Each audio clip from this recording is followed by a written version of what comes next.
Hello, welcome back to PC वाले YouTube channel and सभी अब तक जान गए होंगे नया GTA 6 आने वाला है। मैं कब आ रहा है, क्या आ रहा है उसकी बातें नहीं करूँगा। हम बात करेंगे इसको रिक्वायरमेंट क्या होगी। अगर तुम GTA 6 में इंटरेस्टेड हो, तुम्हें क्या ग्राफिक्स रिक्वायरमेंट चाहिए होंगी इस गेम को चलाने के लिए। बिकॉज़ बहुत सारे लोग GTA के फैन हैं। मैंने कमेंट्स ऐसे-ऐसे देखे हैं अपने यूट्यूब चैनल पे कि भाई GTA 5 के लिए पीसी बिल्ड बताओ, 1080p पे चल जाए GTA 5। तो GTA के पीछे देखो ना केवल सेंटिमेंटल मेमोरीज़ कि तुमने GTA San Andreas, GTA Vice City जो है वो खेला था एक ज़माने में, बहुत-बहुत पुराने गेम्स उस ज़माने के है ना, एक सेंटिमेंटल वैल्यू भी जुड़ी होती है। तो ज रॉकस्टार के जो गेम्स हैं, स्पेशली जो GTA ग्रैंड थेफ्ट सीरीज़ है, उसमें मतलब ऐसा मैं नहीं बोलूँगा कि कोई गेम बेकार बना। Let's not talk about GTA 4, वो थोड़ा अलग हो जाएगा, but San Andreas, Vice City, आपका GTA 5 वगैरह कुछ आइकॉनिक गेम्स हैं जिनकी ना छाप लोगों के दिमाग में छपी हुई है और इसीलिए लोग GTA 6 का बेसब्री से इंतज़ार कर रहे हैं। और उम्मीद सबको ये है कि अच्छा ही होगा, मैं खुद होप कर रहा हूँ अच्छा हो, बट कुछ चीज़ें जो आपको पता होनी चाहिए स्पेक्स के मामले में, बिकॉज़ बहुत सारे लोग करंटली अभी पीसी बिल्ड कर रहे होंगे और उनको अगर GTA 6 खेलना है 1080p पे, 4K पे, 2K पे, तो तुमको क्या रिक्वायरमेंट्स चाहिए होंगी अभी के हिसाब से, वो डिस्कस करते हैं। तो अभी तो पहले हल्का-फुल्का थोड़ा डिस्कशन करते हैं तुम्हारे मैसेज की तरफ से। तो रॉकस्टार ने जो है वो अपने ऑफिशियल पेज पे रॉकस्टार गेम के जो तुम्हारे प्रेसिडेंट हैं सैम हाउज़र, उन्होंने जो है वो अनाउंसमेंट करी है आपके इनक्रेडिबल सपोर्ट के लिए। और GTA 5 जो है वो आई थिंक अभी तक का सेकंड सबसे ज़्यादा मोस्ट सेलिंग गेम्स है। 185 मिलियन कॉपीज़ कुछ इसने सेल करी हैं, कॉपीज़ सेल करी है, हाँ? पायरेटेड वाले गिनने बैठेंगे तो पता नहीं कहाँ जाएँगे। अम, तो सेकंड मोस्ट सेलिंग गेम है। नंबर 1 की अगर बात करें तो नंबर 1 पे आता है माइनक्राफ्ट, वो भी इसलिए क्योंकि माइनक्राफ्ट फ़ोन में भी तुम खेल सकते हो, तो इसलिए उसका नंबर थोड़ा-सा ज़्यादा है। But still billions of dollar कमाए हैं रॉकस्टार ने GTA 5 से। एंड थैंकफुल है वो आपके सपोर्ट के लिए एंड बोला है कि अगले जो अर्ली दिसंबर आने वाला है, दिसंबर के शुरू-शुरू में ही वो नए GTA का नेक्स्ट ग्रैंड थेफ्ट ऑटो का जो है वो ट्रेलर रिलीज़ करेंगे। अब उसका ऑफ़िशियल नाम क्या होगा, इन्होंने बोला नहीं है। मैं कोई एकदम हार्डकोर फ़ॉलो नहीं करता हूँ रॉकस्टार और GTA और इनके एम्प्लॉइज़ को, बट कुड बी GTA का नाम GTA 6 हो सकता है या कुछ और हो सकता है। जैसे ग्रैंड थेफ्ट सैन एंड्रियास था, grand Theft auto vice city था, तो उसी टाइप का कुछ और नाम भी हो सकता है, बट पता नहीं उसका नाम 6 डिजिट वाला वो जो 6 है वो होगा या नहीं होगा, that I am not sure of. But बात करते हैं रिक्वायरमेंट्स की। हम लोग बात करेंगे कि इसके रिक्वायरमेंट्स क्या हो सकते हैं based on the data. Game के अंदर क्या होगा, कब होगा, क्या-क्या इसके अंदर आने वाला है, मैप कैसा होगा, कैरेक्टर कैसे होंगे, ये सारी चीज़ें मेरा दोस्त है गैम्बिट सेनपाई, तुम जानते ही होंगे। उसने जो है उन सब चीज़ों को कवर करा है अपनी वीडियो में, तो उसका वीडियो अगर आप तक डल गया होगा तो मैं उसका लिंक दे दूँगा, ठीक है? आप आई बटन या डिस्क्रिप्शन में, या वो खुद ही कमेंट में मैं पिन कर दूँगा जो भी है, वहाँ जाके तुम बाकी डिटेल्स जो है उसकी वीडियो में देख सकते हो। एक चीज़ उसने वीडियो में कवर नहीं करी है, वो ये कि superclockpcs.in पे विंडोज़ की मिलती है। अगर तुम ये सब वीडियो देख रहे हो तो तुम विंडोज़ में चलाओगे GTA 6, ठीक है? उसके लिए तुम्हें एक्टिवेटेड विंडोज़ चाहिए होगी, विंडोज़ 10, विंडोज़ 11 की चीप में कीज़ superclockpcs.in में मिल जाएँगी। Microsoft Office, PowerPoint, Excel वो भी तुमको मिल जाएगा। चेकआउट, है ना? Link will be in the description. तो सबसे पहले तो रिक्वायरमेंट में तुमको चाहिए होगा कंसोल, बिकॉज़ सबसे पहले ये आएगा कंसोल्स में, जो कि हमने यूजुअल ट्रेंड देखा है। नाउ इस बार अगर रॉकस्टार कुछ ट्रेंड चेंज कर देता है, कंसोल एंड पीसी दोनों में साथ में ले आता है, then it would be a different thing. But generally Red Dead Redemption हो, ग्रैंड थेफ्ट ऑटो 5, GTA 5 हो तुम्हारा, पहले ये कंसोल में आता है, प्लेस्टेशन वगैरह, एक्सबॉक्स, उसके बाद तुम्हारा पीसी में आता है। तो जो GTA 5 था, वो तुम्हारा रिलीज़ हुआ था 2013 में, ठीक है? वो तुम्हारा 2013 में रिलीज़ हुआ था और पीसी में उसके 2 साल बाद आया था 2015 में, ठीक है? तो तुम अभी पीसी बिल्ड कर रहे हो, तुम्हें थोड़ा-सा ऐसा ग्राफिक कार्ड लेना पड़ेगा जो थोड़ा-सा लंबा चले, ठीक है? पहली चीज़ तो ये हो गई। दूसरा, रेड डेड रिडेम्पशन जो है वो 1 साल के अंदर ही आ गया था, मतलब अराउंड 1 साल के टाइम पीरियड के अंदर। तो अगर लेट्स से मैं अज़्यूम करता हूँ GTA 6 अगले साल आता है ना? ट्रेलर रिलीज़ करने के अगले साल बाद आता है, तो तुमको हो सकता है पीसी में 2025 में देखने को मिल जाए। ठीक है, तो तुमको अगर अभी पीसी बिल्ड करना है तो ऐसा करना पड़ेगा जो 2025 में फ्यूचर प्रूफ हो और मतलब तगड़ा हार्डवेयर लेके आए। तो GTA 5 जो है उसके अगर तुम बेंचमार्क देखो, तो जब GTA 5 रिलीज हुआ था, ठीक है, GTA 5 2013 में रिलीज हुआ था, लेकिन पीसी में आया था 2015 में। तो 2015-16 के आसपास कौन से ग्राफिक कार्ड आए थे? GTX 980 और 1080, ये थे 2015 और 16 की रेंज में, ये ग्राफिक कार्ड एनवीडिया ने लॉन्च करे थे। तो अब उन पे देखते हैं क्या बेंचमार्क आए थे। तो अगर तुम 4K पे देखो तो मुश्किल से 60 FPS भी नहीं आ रहे थे 1080 यूज़ करके, ठीक है? मैं 1080 Ti की बात नहीं कर रहा हूँ, वो बाद में आया था। बट अगर हम 1080p पे देखें तो 1080p में आराम से, मतलब जो तुम्हारा फाउंडर एडिशन है वो भी 100 FPS दे रहा था तुम्हें, ठीक है? वेरी हाई क्वालिटी पे बात कर रहा हूँ मैं यहाँ पे, वेरी हाई क्वालिटी पे। और इनिशियली थोड़ा-सा बगी रहता है, थोड़े इश्यूज़ रहते हैं, बट स्टिल तुम्हें एटलीस्ट 105 एफपीएस का एवरेज देखने को मिल रहा था। और उस वक़्त की अगर तुम मिनिमम रिक्वायरमेंट्स की बात करोगे जीटीए की, तो जीटीए 5 की मैं बात कर रहा हूँ, तो यहाँ पे इन लोगों ने माँगी थी 8 जीबी रैम, मात्र 8 जीबी, और एनवीडिया का जीटीए 660, नॉट 1660, वो तो बाद में आया था, 660। तो ज़्यादा रिक्वायरमेंट नहीं थी, और रैम भी 8 जीबी है, बट 2013 और 15 की बात कर रहे हो, तो ज़्यादा कुछ है नहीं। एंड GTA 5 मैं ऑनेस्टली बता रहा हूँ, 10 साल के बाद भी लोग इतना ज़्यादा खेलते हैं, इतना ज़्यादा वो करते हैं।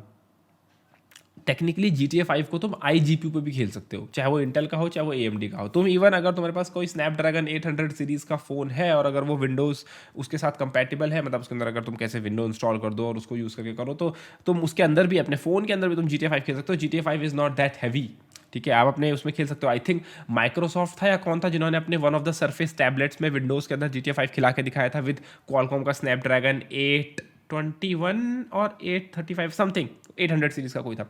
तो it's not that heavy. But उसके बाद आया red Dead redemption. Now red Dead redemption की बात करो, तो रेड डेड रिडेम्पशन तुम्हारा अक्टूबर 2018 में आया था, लेकिन अगर तुम पीसी की बात करोगे, तो पीसी में जो है तुम्हारा 2019 में आया, ठीक है? अब 2019 में और कौन सी चीज़ आई थी? 2019 में आया था एनवीडिया ग्राफिक का 20 सीरीज, ठीक है? 20 सीरीज के अंदर रेड डेड रिडेम्पशन कैसे चल रहा था? आई नो, अगर तुम मेरा चैनल फॉलो करते हो, उस वक्त पे ये बहुत ज़्यादा अनऑप्टिमाइज था, ठीक है? बहुत ज़्यादा बट स्टिल एक नज़र घुमाते हैं। तो 2080 की मैं बात कर रहा हूँ यहाँ पे। नॉर्मल 2080 देखो तुम, ये सुपर 2080 Ti मत देखो, क्योंकि मैं तुम्हें एकदम हाई एंड ग्राफिक कार्ड खरीदने को नहीं बोलूंगा, ऑल्दो 2080 अपने आप में हाई एंड है।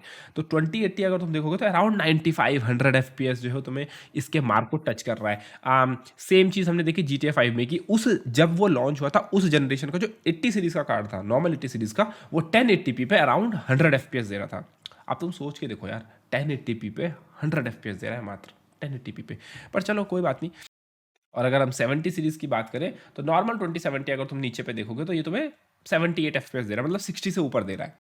और उस वक्त पे रेड डेड रिडेम्पशन की जो रिकमेंडेड सिस्टम स्पेसिफिकेशन थी अकॉर्डिंग टू रॉकस्टार, वो थी 12 जीबी रैम, तो इसको चाहिए ही चाहिए, ठीक है? पहले GTA 5 में थी 8 जीबी, इसमें हो गई है 12 जीबी। अब तुम सोचो, 2019 में ये गेम आया था। अब जो तुम्हारा GTA 6 आने वाला है, वो तुम्हारा आएगा होपफुली 2024 या 2025 में। किसी के पास अभी एग्जैक्ट डेट नहीं है, ठीक है? बट स्टिल मैं ऑप्टिमिस्टिक होकर 2024 मान के चल रहा हूँ। तो अगर 2024 में आता है, तो 12 जीबी भी रैम तो वो नहीं लेगा, 16 जीबी लेगा, एटलीस्ट मिनिमम 16 जीबी लेगा। और जनरली लोग अपने सिस्टम में कितनी रैम लगाते हैं? 16 ही लगाते हैं। तो अगर तुमको एक डिसेंटली ऑप्टिमाइज चाहिए, तो तुम थोड़ा, और अगर तुम देख रहे हो GTA 6 की तरफ, तो मैं बोलूँगा तुम्हें 16 जीबी से तो ऊपर रैम चाहिए होगी। 32 जीबी मैं एटलीस्ट रिकमेंड करूँगा, बिकॉज तुम ऑफकोर्स 12 जीबी रैम है, तुम 12 जीबी में नहीं चलाओगे, थोड़ा 16 तो रखोगे एटलीस्ट, तो वो है, क्योंकि तुम्हारे बाकी बैकग्राउंड में चीज़ें और भी चलेंगी, और भी चीज़ें होंगी। दो ये रिकमेंडेड स्पेसिफिकेशन है, 1080 के साथ तुम इतने अच्छे एफपीएस पे रेड डेड रिडेम्पशन नहीं खेल सकते, एटलीस्ट 1080p हाई सेटिंग्स पे। तो मैं तुम्हें बोलूँगा एकदम स्मूथ एक्सपीरियंस तुम्हें नहीं मिलने वाला, बट ये रिकमेंडेड है। मैं तुम्हें बोलूँगा, अगर तुम आज पीसी बिल्ड कर रहे हो, तुम्हें एटलीस्ट 4080 वाला सिस्टम चाहिए, अगर तुम खेलना चाहते हो इस गेम को, GTA 6 को। उसके साथ तुमको एटलीस्ट एक, मैं बोलूँगा मिनिमम, ठीक है, लेटेस्ट जनरेशन के राइजन सीरीज में अगर तुम जाओगे, तो तुमको एक ढंग का राइजन 5 तो चाहिए ही चाहिए होगा, ठीक है? या फिर एक ढंग का i5 तो चाहिए होगा।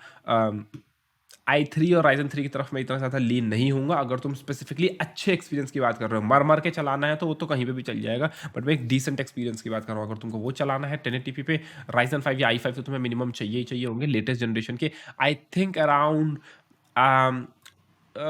May be Ryzen 5 3600 pair minimum होगा, राइजन 5 3600, ठीक है? मेरा ये मानना है। और उसके इक्विवेलेंट सीपीयूज, जीपीयूज में फॉर द लॉन्गर रन मैं 4080 जैसे और उसके कैलिबर का, उसके लेवल का ग्राफिक कार्ड रिकमेंड कर रहा हूँ, ताकि तुम एटलीस्ट एक decent playable smooth frame rate पे खेलो।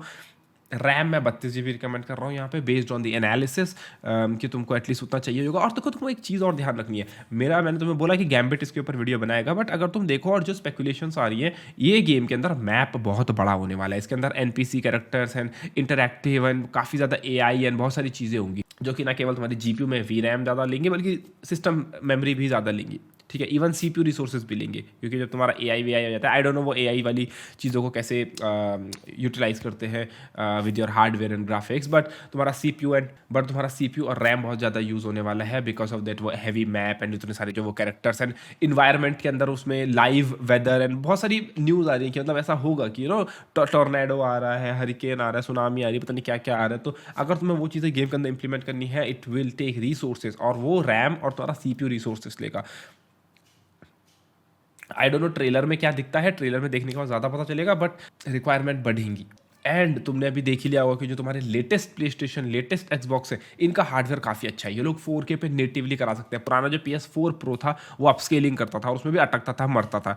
अभी जो लेटेस्ट PS5 है अच्छा खासा स्ट्रॉन्ग है, तुम्हारा एक्सबॉक्स और ज़्यादा स्ट्रॉन्ग है हार्डवेयर वाइज। तो अगर वो एक्सबॉक्स और प्ले स्टेशन को देख के बनाते हैं तो वो और ज़्यादा डिमांडिंग गेम होगा ना। Just for the sake of it अगर मैं देखूँ यहाँ पे, तो 4070 जो या 4080 जो मैं कह रहा हूँ, वो तुम्हें रेड डेड रिडेम्पशन, जो कि अभी के लिए थोड़ा सा तुम कह सकते हो कि गेम डिमांडिंग है, वो कैसा परफॉर्म करता है, तो तुम 1080p पे देख सकते हो। 4070 नॉर्मल 115 FPS देता है, ठीक है? 115 1080p पे कह रहा हूँ मैं, जो कि एक 2019 का गेम है। 2019 के बाद 20, 21, 22 और ये 23 चल रहा है। 4 साल गुजर चुके हैं। लेटेस्ट ग्राफिक कार्ड है 4070, और 4 साल बाद भी ये कितना एफपीएस दे रहा है? 115 दे रहा है। बहुत सारे लोगों को 115 ज़्यादा लग रहा होगा कि मतलब 100 से ऊपर एफपीएस मिल रहे हैं। एंड बट तुम ये भी देखो कि ये 1080p है सिर्फ। ये सिर्फ 1080p है। तो अभी जो आया भी नहीं है जो गेम 2 साल बाद आएगा, उसमें 4070 कैसा परफॉर्म करेगा? ये गिर गिर के 60 तक आ जाएगा। और 60 एफपीएस अगर तुम अभी गिर गिर के मान के चल रहे हो, तो फिर थोड़ा बहुत हमें मार्जिन ऑफ एरर भी लेना पड़ता है। तो अगर 4070 60 एफपीएस देगा या 70 एफपीएस देगा, तो हमको बैकअप के लिए थोड़ा सा बफर रखने के लिए 80 सीरीज पे तो जाना ही पड़ेगा, रखना पड़ेगा ना बफर। सो ये है मेरे थॉट्स इसके स्पेसिफिकेशन रिक्वायरमेंट्स के हिसाब से। अगेन जितना देर से ये गेम आता है, मान लो वो 2027 में लॉन्च करते हैं, देन तो तुम्हारा अभी से पीसी बिल्ड करके सेंस ही नहीं बनाता कि तुम अभी से पीसी बिल्ड करो GT6 के लिए, बिकॉज इतना फ्यूचर प्रूफ कुछ भी नहीं होता है। एंड यू नेवर नो कि एनवीडिया नया ग्राफिक कार्ड क्या निकाल दे। बट एक अच्छे एक्सपीरियंस के लिए जहाँ पे तुम स्मूथली एंजॉय कर सको गेम को बिना स्टटर के, because these are average FPS, not 1% lows. अगर तुम 1% लूज देखोगे तो फिर किस्सा ही पूरा चेंज हो जाता है। फिर तुम्हें पता चलेगा कि असली में एफपीएस होते क्या है। क्योंकि अगर मैं तुम्हें GTA 5 के लॉन्च के टाइम के 1% लॉस दिखाऊं, तो ये 1080p के बेंचमार्क्स हैं। तो अगर तुम 1% लॉस देखोगे उस वक्त पे, तो 1080p पे 60 है, ठीक है? ये सॉरी 62 60 इसकी रेंज में है 1%। तो 60 और 100 अंतर है दोनों के बीच में, ठीक है? काफ़ी एवरेज 100 का है, बट 1% अगर तुम देखो तो 62 है। तो ह्यूज डिफरेंस, अनऑप्टिमाइजेशन भी तुम कह सकते हो, बट शुरू में यही होता है। तो ये थे मेरे थॉट्स। तुमको क्या लगता है? अपने विचार कमेंट में बताओ। धन्यवाद, bye bye, take care guys.